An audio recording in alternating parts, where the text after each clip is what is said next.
Hey, good morning, everyone. Welcome to Austin for America's panel discussion on smart money, strong nation, the VC path to American primacy. I'm Mike Panos, Vice President of Operations at SkyFi, and I'll be your moderator today. In an era where technological superiority is intertwined with national security, the role of venture capital in fostering innovations that bolsters America's defense capabilities cannot be overstated. Today, we'll explore the strategic importance of investing in technologies vital to national security, dive into the nuances of dual-use technologies, those serving both commercial and government applications, and examine the current investment landscape, identifying both opportunities and potential pitfalls. We're privileged to have with us today a distinguished panel of experts who are at the forefront of this intersection between venture capital and national security. We have Jeff Eggers, founder and managing partner at R². Jeff brings a wealth of experience from his time at McChrystal Group as a senior policy advisor at the White House and his service as a Navy SEAL, providing a unique perspective on leadership and strategic investment in defense technologies. Christine Keung, general partner at J2 Ventures. Christine's background spans the public and private sectors.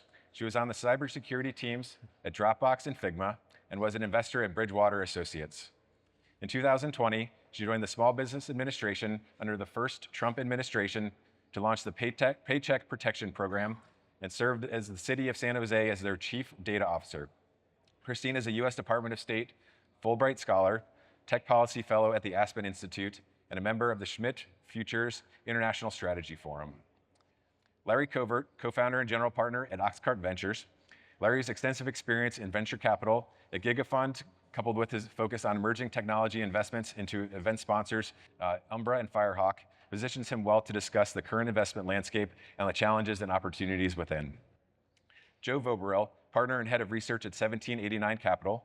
Joe leads the aerospace and defense strategy at 1789 and recently joined the board of Firehawk after he led their Series C financing. Joe was a public markets hedge fund investor for 15 years prior to becoming a private markets investor.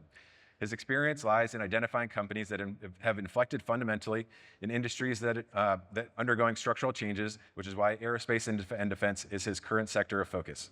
Thank you all for joining us today. Our first topic is going to be on the strategic importance of VC and national security. So we just heard from Steve and Kirsten about the strategic imperative that's facing us as we continue to confront competition on all fronts. So in keeping with that theme, I'd like to keep on that for a little bit here and hear about from this panel on why the VC should care more about defense tech. So to kick off our discussion, Jeff, I'd like to start with you. In your opinion, being a veteran, is national security investing primarily a patriotic duty or a financial opportunity? And how do you balance the two of them when they may be at odds with each other? And thanks, Mike. Thanks to you and thanks to SkyFi for doing this. I'll answer the question by telling you a story. I had the good fortune of meeting an astronaut last week, Dr. Jeanette Epps. And she's still with NASA. She just got back from space last fall. She spent most of her career at NASA focused on learning Russian, because for a good part of her career, the only way to get to space was on Russian rockets. And all the writing in the control panel was in Russian. So if you were going to be an astronaut, a NASA astronaut, you had to know Russian to go to space. And so she was in space for 285 days last year. And she was supposed to come home in like September, but she didn't because the Boeing return vehicle didn't work and we had to turn to SpaceX to get them home. So she had this sort of extended stay, which she wasn't upset about. She said it was the best thing ever to kind of have 285 days in space. And so SpaceX sort of rescued her and the rest. And if you looked at SpaceX through the lens of risk investing, right? You would, if you rewind the tape, you'd say, well, there's low unit volume, there's high barriers to entry, high capital expenditure costs, and you never do it, right? So is this idea of putting capital into this sector some sort of patriotic, as you said, sort of, but reckless sort of cycle that we're in? And I think the question is a valid one, but the reality is that you manage the risk by staying ahead of broad trends. And the broad trend right now is that our country is behind in a number of critical areas. Those areas are growing, they're becoming more complex, that landscape is accelerating, And the broad trend, one, is that we know that the solutions to those critical challenges are going to be found in frontier technologies that are going to be driven principally by the private capital markets, not by public sector R&D. That is a very real broad trend that is here to stay. Two is that there's wide recognition of this by now. Because of what Palantir did, as Steve said it, and SpaceX and so forth, the government is trying to reduce the friction and barriers, and they're moving slowly, that capital markets are responding.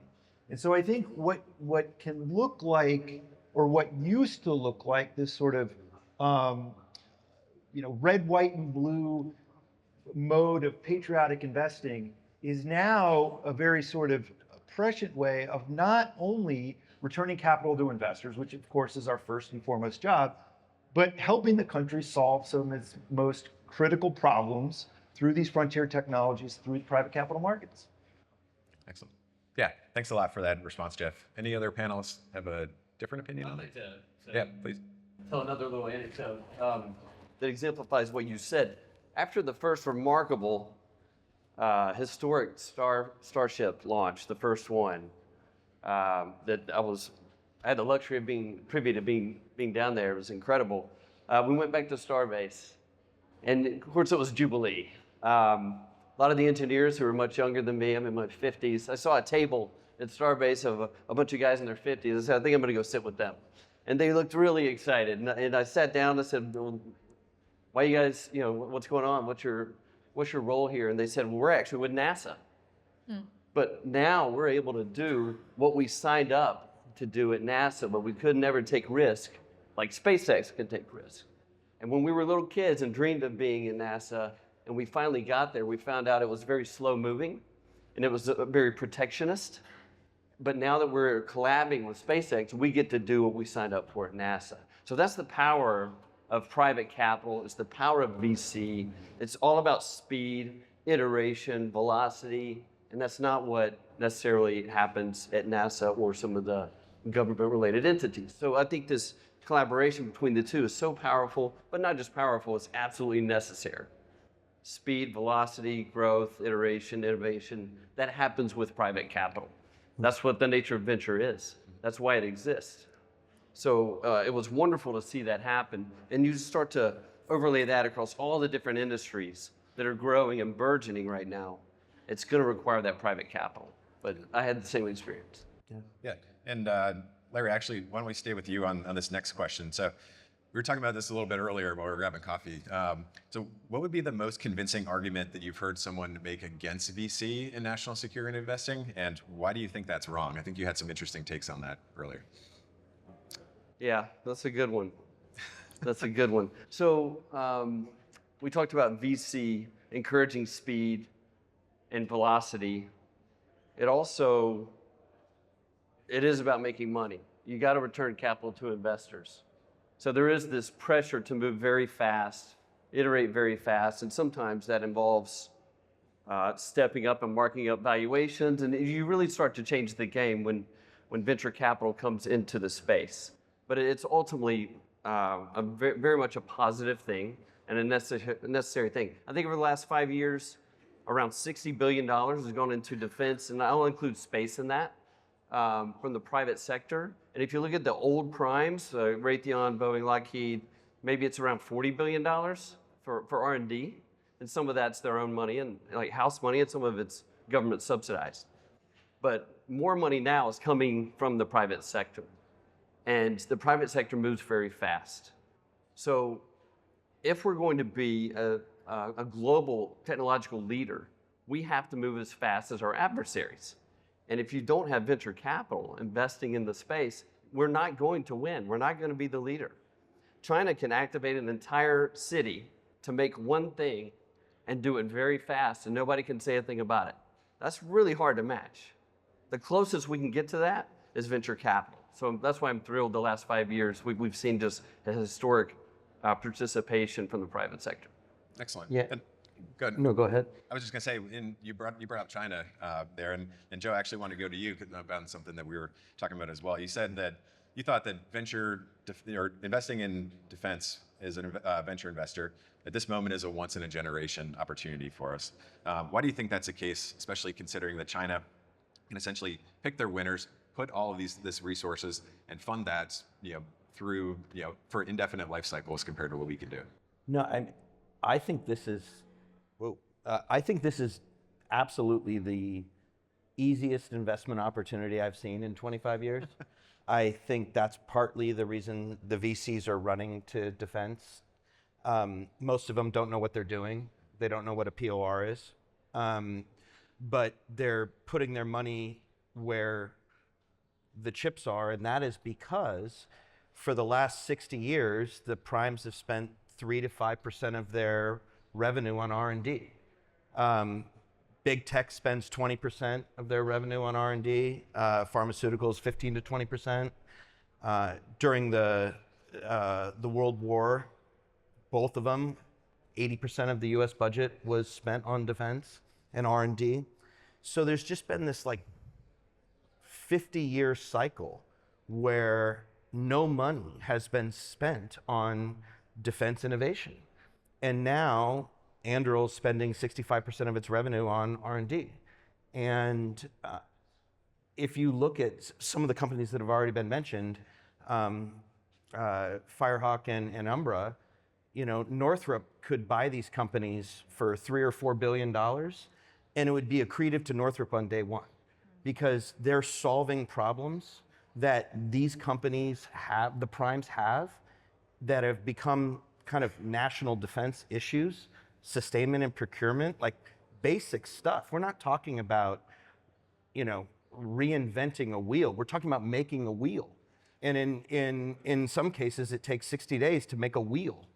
And that's not enough when you're on the front lines. And so just investing in these companies and helping shepherd them through the process of really great ideas to operationalizing a business is one of the easiest opportunities I think I've ever seen. You don't have to beat somebody that's outthinking you on the next update for an app that is going to drive a 1% increment in like user data. Like literally you just have to make a wheel. And I haven't seen anything like this in my investment career. Absolutely. And I think part of where the opportunity lies is in the dual use aspect of this, where the commercial market is pulling forward these technologies and bringing them into the defense world too. So maybe we can switch to that topic. And Christine, this is kind of your area of expertise with J2, who's been in the dual use space from the beginning. So Christine, curious for you, what makes a dual use technology an attractive investment? And then are there certain criteria that you use to filter out companies? Yeah. So, I should actually disclose, like, we are very proud investors in SkyFi. So we'll actually be using SkyFi as an example on, what makes SkyFi an attractive dual use technology to us. So dual use technology is attractive if it is actually dual use. There are many companies that say they're dual use and probably shouldn't be, right? Like I'd argue, Jeff, to some of your earlier points, there's a lot of technology that was developed by the government that potentially can have commercial or private sector use cases, but probably shouldn't, right? I used to work at the SBA, and honestly, some of the financial technology tools, designed by the SBA has not really seen consumer adoption. So what we really like in dual use technologies is when serving one market actually reinforces the other, right? So and actually SkyFi didn't put me up to this, so I really would love it, yeah. Right? Like SkyFi is a great example where SkyFi's collaboration with the U.S. Space Force actually reinforces their ability to serve private sector players, right? Like the U.S. Space Force, it's not just a source of non-dilutive capital, it's a standard setter. And so your ability to basically meet those standards, right, and meet and help shape standards also help private sector players, right? Like, I won't name any names, but some of the world's largest private sector satellite operators better comply, right, and better participate in a market where government is still a major role. And so when we see those dynamics where there are positive network effects between the two markets, we will go in and invest. And I would actually argue, like, there are a lot of companies right now that are trying to be dual use that I just want to emphasize they just shouldn't. And I want to like just go back to some of the points you made around venture capital. So I think the panelists, my colleagues here, like we've all kind of agreed that innovation is a function of the capital that you put in, right? When you're a founder and you're taking venture capital, that is risk capital. You are literally being asked to take the greatest risk possible because you're taking money from investors who believe that their portfolios will abide by our power law, right? In which one or two companies will actually return the entire portfolio. I think that's great in some cases, right? I worked for some venture-backed software companies that have demonstrated those returns, but I actually question whether or not that's good for national security. I mean, we are all national security investors here. All of us, yes, we have mandates to return capital, but we are also here because we believe in U.S. tech competitiveness. We are trying to invest in areas where this country has actually fallen behind. And it does actually make me question whether or not this model in which one or two companies, right, in all of our portfolios return the other funds, like, is that actually good for national security? And what happens to all those other companies that are actually providing national strategic value? Does it actually help if they fall to the wayside? Excellent. Is the term dual use, is that a cliche at this point? Is it overplayed? Does it scare some of you away when you hear companies come say, I'm a dual use investor, and then from a diligence standpoint, you have to now go vet a commercial market and a defense market? How do you all, feel about that? I think to your first question, I think dual use gets thrown around too much as a way of saying, we're going to mitigate some of that public risk that scares the heck out of all of you because we've got this great big commercial market. And I think if we're talking about it in those terms, we're talking about it in the wrong way. One, it's not new, right? Like the technology of splitting the atom went from first a novel way to drive submarines underwater to how you make the world's most powerful warhead, to then how do you drive commercial power plant and electricity in the grid. So the idea is not new. What I think is new is the fact that it's more ubiquitous and it's harder to disaggregate these things because they're so intermeshed, right? And that means there's more opportunity set. But it also means, and particularly for the founders in the room, I think you have to be relatively open and agnostic to how this is going to play out. We've seen companies that were dual use who ended up profitable, EBITDA positive and profitable by pivoting fully to only government revenue. And we've also seen companies that we thought were going to be dominating on the federal side who then got, pulled down a commercial track, right? But they started with sort of this idea that they weren't sure which way it was going to go because it could have gone either way.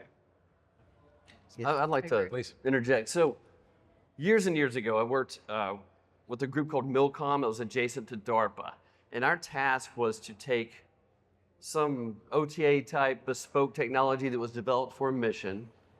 And once it was declassified, try to find a commercial use for it. And if so, we would lean into it. And we take the same approach at OxCart when we think about dual use. So we want to invest in critical technologies for national security, which means it could have had a use or still has a use in a very specific, narrow way for national security. So we're satisfying that part of our dual use equation. The other part would be, is this venture scalable on the commercial side? So that's one way we would look at it. And many times that's kind of how it shakes out. You get to earn those very large valuations on the commercial side, but you satisfy the criticality by applying it militarily or intelligence related. So that's kind of how we think about dual use, which I think approaches part of what you were talking about. It's consistent. I think it's almost a smokescreen for a larger question is the company solving a problem? Are they solving a really big problem? And the principles of investing aren't different in defense. It's what's the problem you're solving? And if you really are solving a big problem, then there's more than two uses for it. There's more than commercial and defense uses for it. There's lots of uses for it if you're solving a problem. I think we meet a lot of founders that have a vision that isn't to solve a problem. It's to participate in a movement. And the first thing we ask ourselves when you're doing the TAM analysis and how big could this product be, and is it solving a really big problem? And I think what's so terrifying and exciting at the same time about defense is we have some massive problems because, cost plus contracts and programs of record that last 25 years, so there's no incentive for anyone to innovate. And now we literally can't make missiles fast enough to fight a war if and when, more likely when, we get into one. And that's because for 50 years, we haven't had innovators trying to solve problems because there was no incentive to try to solve these problems. And so now, I slightly disagree with the panelists before. I don't think that the government is going to work through the bureaucratic red tape because they think it's noble. I think they're terrified that they have massive problems that the private sector can solve. And now for the first time, they know the private sector can solve them. And every company in our portfolio feverishly asking the founders, can you move faster? Can you do this quicker? We need this really bad. And that is exciting and terrifying. Anduril's Roadrunner program went from sketch to strike in 2 years. Yeah. Anduril's Ghost sketch to the theater in 3. And their Barracuda from sketch to strike in months. Yeah. Where you've got the Lockheed, JSSM, took 7 years and $1.7 million per unit. Yeah. And Andurils are pennies on the defense dollar. Right. So the whole world has changed, and it's still changing. Yeah. And actually, Scale AI just announced, I think 2 days ago, they just got a prime contract, right? And we have to remember the history of Scale AI. I mean, the company is less than 10 years old, founded by like a 19-year-old college dropout with no defense experience. But it was actually a startup where it was the very first version of Scale AI, it was machine vision applications for e-commerce. It was retail. It was actually, it was like receipt management for retailers. And now they're a prime contractor. Yeah. So, wow. Yeah, Larry, you mentioned Anduril, so maybe we can go to our last topic of the panel is opportunities and pitfalls in venture investing right now. And this is an open question for anyone, but recently we've seen a number of defense startups who have reached extremely high valuations very quickly. Are these valuations justifiable, or are VCs really just worried about missing the next Anduril? So historically, these types of companies related to defense or dual use would be valued based on a sale to a prime, which would typically be, let's say, 2 to 3x.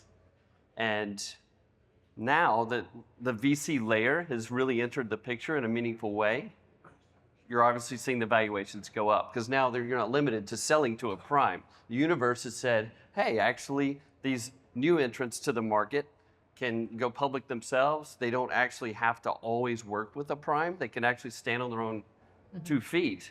And so you are seeing like these much larger valuations out there. These multiples, in some cases, are arguably a little high. No kidding. But Kirsten and I were talking earlier, I think you can reasonably defend a 10 to 15x and be okay. Personal opinion.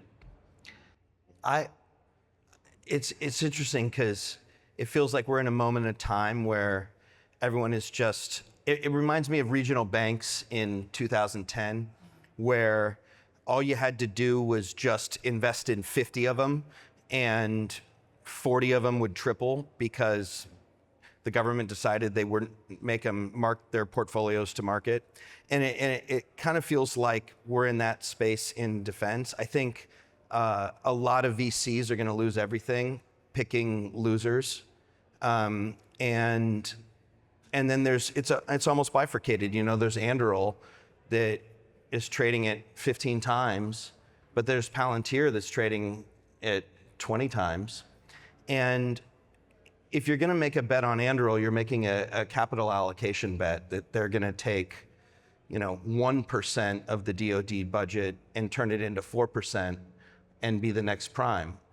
But I think that if you are investing in, not Anduril, but other defense tech companies, it's just like any other investment. You need to make an assessment of what you think their revenues are going to be, what you think their profitability is going to be, what you're willing to pay for that now, what your duration risk is, what's your upside, what's your downside. It's no different than any other. It's just that the upside is so much bigger now because the primes can buy these companies for 10 times the last series financing they did, and it would still be accretive for those companies because the private companies are solving problems that the big companies can't solve.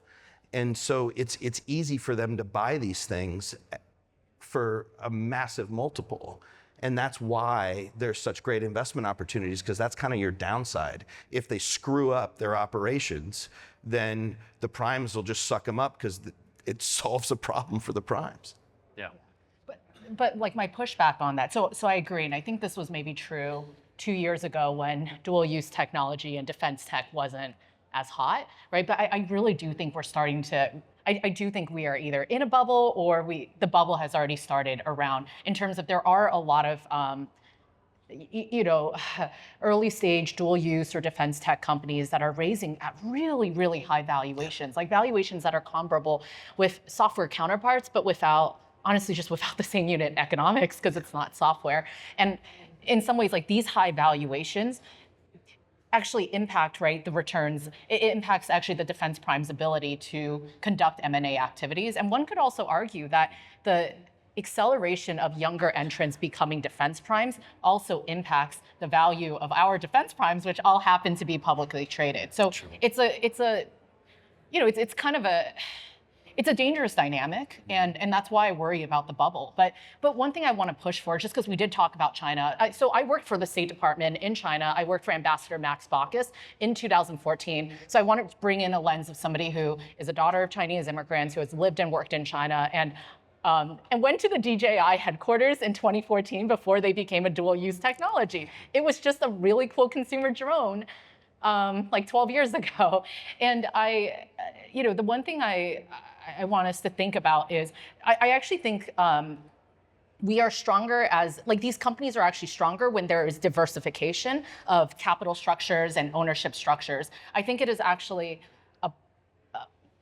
I think it is actually a problem that that U.S. and U.K. defense primes are publicly traded entities. Because if you don't, I could argue that perhaps one of the reasons why there hasn't been a ton of innovation in the space is because that they're publicly traded, right? They're optimizing for a set of standards and expectations that was certainly different when they were privately held companies and founded 70 years ago. So in some ways, our free market is also impacting innovation within our defense primes. If you look at models around the world, right? So let's just use Asia. I mean, all of China's defense primes, right? Norinc, it's a state-owned enterprise. But it's not just China, even Korea, right? Like if you look at Hanwha, one of their biggest defense contractor, I mean, the Korean government owns 5% of it. I'm not saying we should move into a state-owned enterprise model, but I think it is really important for us to evaluate how other countries stand up their defense primes, how that ownership incentive sets up, it enables innovation in other economies. Absolutely. No, all great points. And we're going to transition into a coffee break here in a moment, but I'd like to thank Joe, Christine, Larry, and Jeff. Thanks a lot for your all your wisdom here that you've shared with us, and thanks to the audience for your attention in this. Really appreciate it. And thank you, guys. Okay, thanks.